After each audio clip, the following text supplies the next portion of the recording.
चौथी, कविता 7वी, धूळ पेरणी. शेतकरी पुढे काय म्हणतो आहे आपण पाहूया.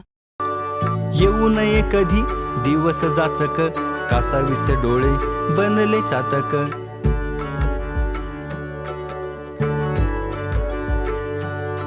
मुलांनो, शेतकरी पुढे म्हणतो आहे की कधीही जाचक दिवस माझ्यावर येऊ नयेत. जाचक म्हणजे काय? त्रासदायक, त्रास देणारे. म्हणजेच शेतकरी म्हणतो आहे की पाऊस न पडल्याने येणारे जाचक म्हणजेच त्रासदायक दिवस आमच्यावर कधीच येऊ नयेत. पाऊस पडला नाही तर धूळ पेरणी वाया जाणार आहे. शेतीची मशागत, बी पेरण्यासाठी केलेला खर्च आणि श्रम वाया जाणार आहेत. तसेच पीक न आल्यामुळे शेतकऱ्याला अन्नधान्य मिळणार नाही की जनावरांना चारा मिळणार नाही. शेतकऱ्यांवर वाईट दिवस येतील म्हणून शेतकऱ्याचे डोळे व्याकुळ म्हणजेच कासावीस झाले आहेत आणि तो चातक पक्षाप्रमाणे आपले डोळे ढगाकडे लावून बसला आहे. मुलांनो, तुम्ही चातक पक्षाचे नाव ऐकले असेल, पण कुणी तो पाहिला आहे का? नाही. बरं. चातक पक्षी पावसाचेच पाणी पितो अशी समजूत आहे. त्याला नदी, तलावातील साचलेलं पाणी चालत नाही आणि म्हणून तो ढगाकडे डोळे लावून बसलेला असतो की कधी पाऊस पडतो आणि मी पाणी पितो. याप्रमाणेच शेतकऱ्याची शेतीसुद्धा पूर्णपणे पावसाच्या पाण्यावर अवलंबून असते. म्हणून शेतकरीसुद्धा चातक पक्षाप्रमाणे पावसाची वाट बघत असतो असे म्हटले आहे. चातक पक्षी प्रत्यक्षात नसतो बरं का. ही एक कवींनी केलेली कल्पना आहे. शेतकरी पुढे काय म्हणतो आहे आपण पाहूया.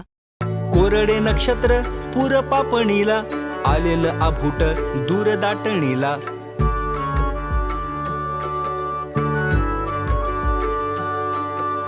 मुलांना तुम्हाला माहीत असेल की जून महिन्यात मृग नक्षत्रात पावसाळा ऋतू चालू होतो.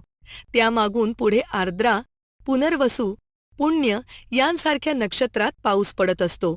परंतु अशी नक्षत्रे पावसाविना म्हणजेच पाऊस न पडता कोरडीत जाऊ लागली की मात्र शेतकऱ्याच्या डोळ्यात पाणी येते. म्हणून येथे म्हटले आहे की नद्या नाल्यांना पूर येण्याऐवजी शेतकऱ्याच्या पापणीला म्हणजेच डोळ्यांना पूर आलेला आहे. म्हणजे शेतकऱ्याला रडू येत आहे. पुढे आभूट हा शब्द आला आहे. आभूट म्हणजे काय?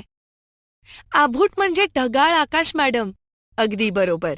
तर असे ढगाळ आकाश म्हणजेच काळे काळे ढग दूरवर एकत्र आलेले शेतकऱ्याला दिसत आहेत. त्यामुळे शेतकऱ्याला असे वाटते की आता पाऊस आला की मी पेरलेल्या बियांना अंकुर फुटतील. परंतु पाऊस न पडल्याने त्याची ही आशाही मावळते. शेतकरी पुढे काय म्हणतो आहे आपण पाहूया. पिळता डोळ्यांना मेघूट इशारे, मातीच्या कणांना फुटले धुमारे.